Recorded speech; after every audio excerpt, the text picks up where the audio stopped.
Yitz, do I have a story for you? I'm listening.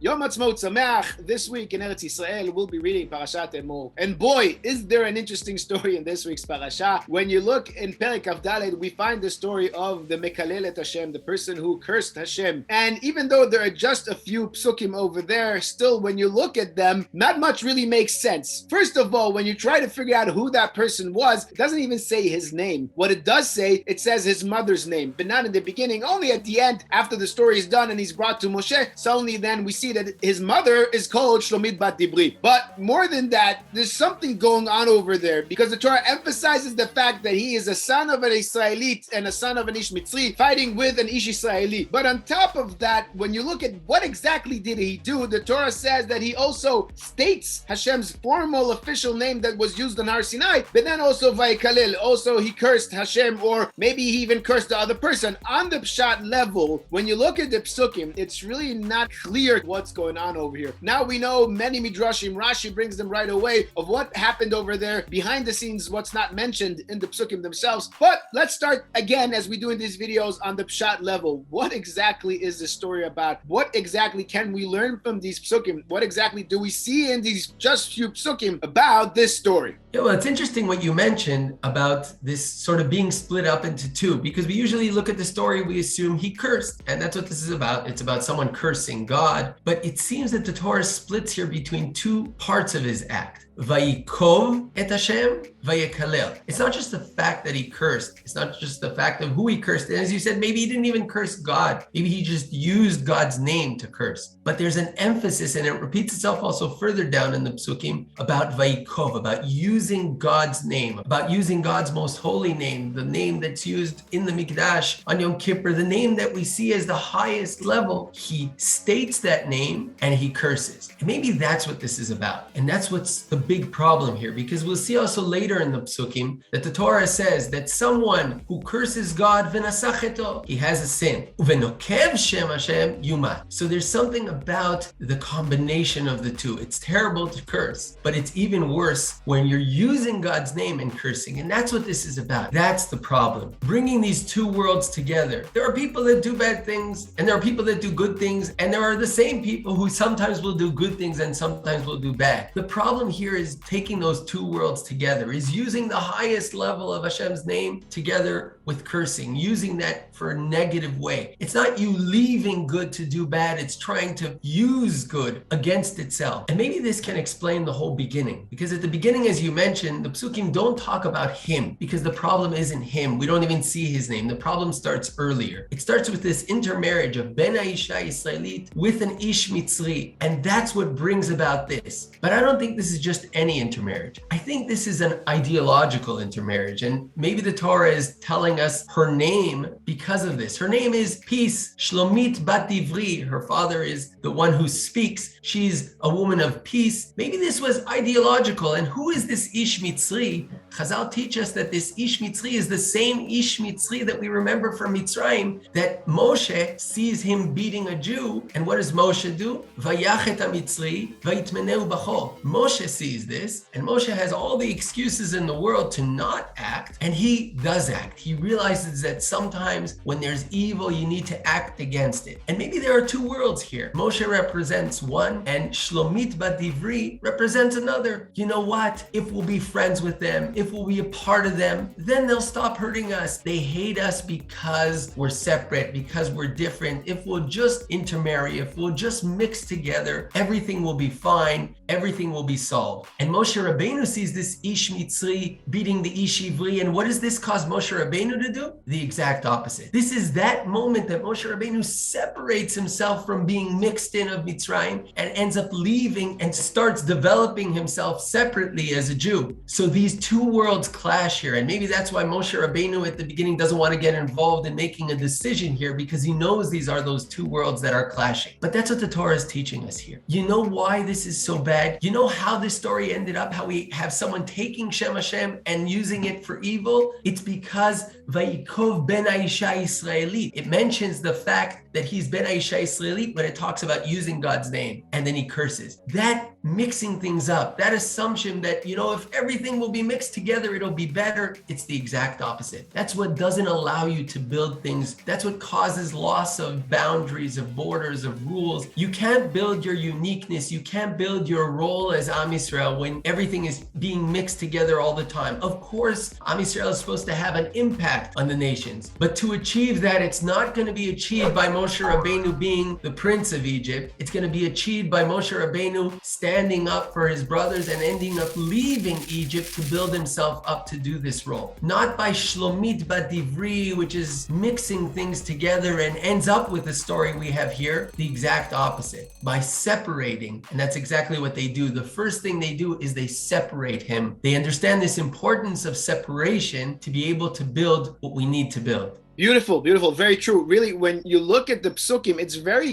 clear that there's a huge emphasis, like we were saying, on who the person is and what happened, not to him, not what that person did, but actually what his mother did, because her name is the name that's being mentioned in the context. She's the one where the finger is being pointed to as to be the fault for this. And it's not only about the person actually using Hashem's name or even cursing Hashem, it's more about the entire context of everything. And like you were saying, when looking at the story itself, the obvious subject of the matter is the person himself and what he did. But the emphasis within the story is Shlomit Bat Divri. So again, it's more about the general concept of what this person represents. How do we learn it? How do we understand it? Through what Shlomit Bat Dibri did, through who Shlomit Bat Dibri is and what happened with her. And again, like you were saying, Rashi, Chazal take us all the way back to the beginning of Sefer Shemot, where we find Moshe, Vayetze Moshe Elechav, going out to his brothers, to his Jewish brothers, and stepping up for them, Vayachet HaMitzri. But maybe it even goes a deeper level than that, because it's not only Moshe Rabbeinu versus Shlomit Bat Dibri, these two ideologies, but actually what the person is doing here, he's using Moshe Rabbeinu's tactics. As we see in the Midrash, Moshe Rabbeinu hit that Mitzri not with his hands, but by using Hashem's name, killing that Mitzri. And maybe this is also what this person is trying to do here. He's using that same tactic, taking Hashem's name in order to hurt a different person, or maybe even to curse HaKadosh Baruch Hu. That same thing that Moshe Rabbeinu did, he's trying to do. And we have this battle again between them of Moshe Rabbeinu using it when it has to be used to draw that line of where the enemy is, an enemy that has to be put down, versus a person trying to use it betoch bnei Israel, in the machaneh, within the people themselves. Maybe this is another level in the difference between them and the connection between the different stories, but also there's more to that, as we see in these two stories, knowing to draw the line between Am Yisrael, between the nation, between your society, and the enemies that have to be dealt with. Moshe Rabbeinu, on the one hand, hitting that Mitzri, on the other hand, telling Dotan and Aviram themselves, Lama takere'echa, that's your people, that's not an enemy, that's not someone you have to take down. This is where you need to draw the line. Yes, recognize an enemy and fight it. No, don't hit your brother. And this is what, again, the Torah is pointing out over here, mixing things up, having this confusion of what is an enemy, who is an enemy, and what to do with that enemy. And again, being on Yom Hatzmaut, yesterday Yom HaZikaron, last week Yom HaShoah, and looking today at social media and the world around us, some people forgot about this concept of an enemy, what an enemy is, what does it mean to have an enemy. Some people forgot who the real enemy is, that the real enemy can exist and exists in the world, and that enemy has to be dealt with. And instead of that, for them, anyone who's not like them is an enemy, and suddenly everybody is an enemy. And this is exactly what happens with this kind of confusion, with this kind of mix-up, is that once you forget who the real enemy is, where the real enemy are, that's when suddenly you have no lines, and suddenly you start defining anyone who's not like you like an enemy, or anybody who doesn't fit your criteria like an enemy. And even Chazal back then taught us,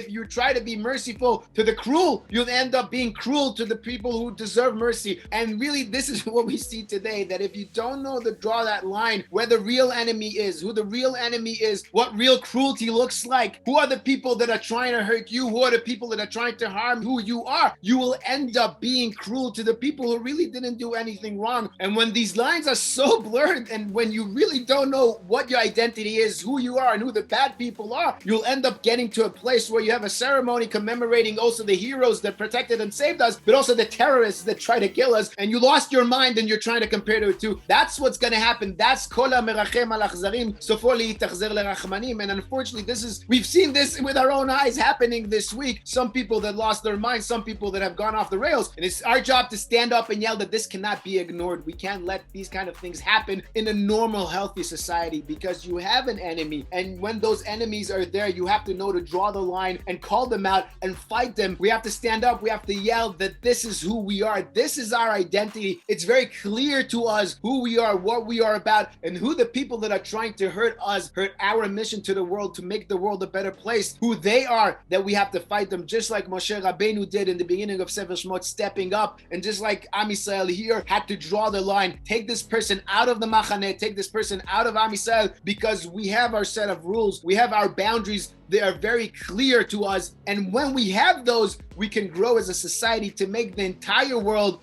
a better place for everyone who lives in it. Yeah, so true. This isn't only about the negative, about not blurring the lines for the negative, but as you just said, this is what enables building something true. Many times people say, if we're supposed to be a light upon the nations, we're supposed to influence others. How can we influence others if we're separate? We have to be mixed together with everyone. That's how we're going to actually impact. And sometimes that looks true here. If you're there, if you're all over the place, you can have an impact. Yes, you can have some impact, but you also create some blurriness, some lack of clarity. You can't build what you need to build when you're mixed together. The way to truly build it is, as we're celebrating Yom Ha'atzmaut, is building your own nation in your own land. When you build that uniqueness, that's what's going to allow you to be a mamlechet kohanim. Kohanim in the sense that your purpose as a Kohen is to impact others, is to bring light to others. Light is brought onto others not by lowering your light, not by mixing your light, by shining really, really strong together.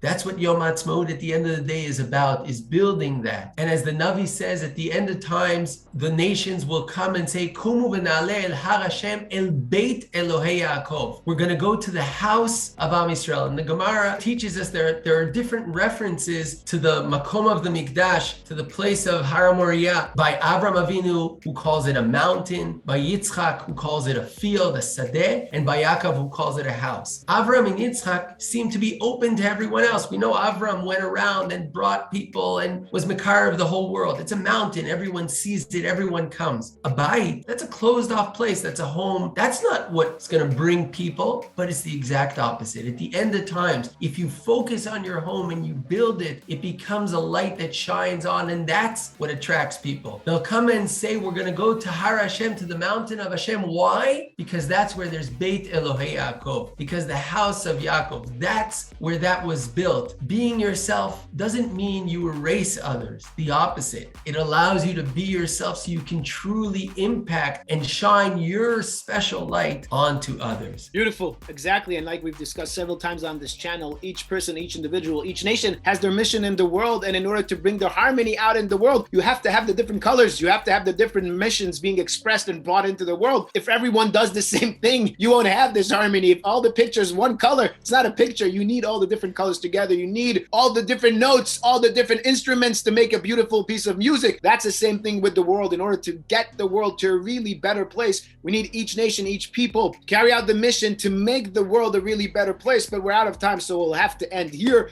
As usual, if you enjoyed this video, feel free to comment below, like the video, share it around, and if you haven't yet subscribed to the channel, please consider subscribing. Last year in Parashat Emor, we actually discussed Chag HaShavuot. Is Chag HaShavuot really only one day, or is there a secret in this week's Parasha regarding Chag HaShavuot that will change the way you look at that festival? If you listen to that video, we'll link that video right now. And Shkoyach Yitzi. Shkoyach Tuvia, Yom Ha'atzmaut Sameach, and Shabbat Shalom. Yom Ha'atzmaut Sameach, Shabbat Shalom, v'shenizkeh b'mehera legeula shlema. For more Talking Torah videos on different topics, check out our YouTube channel.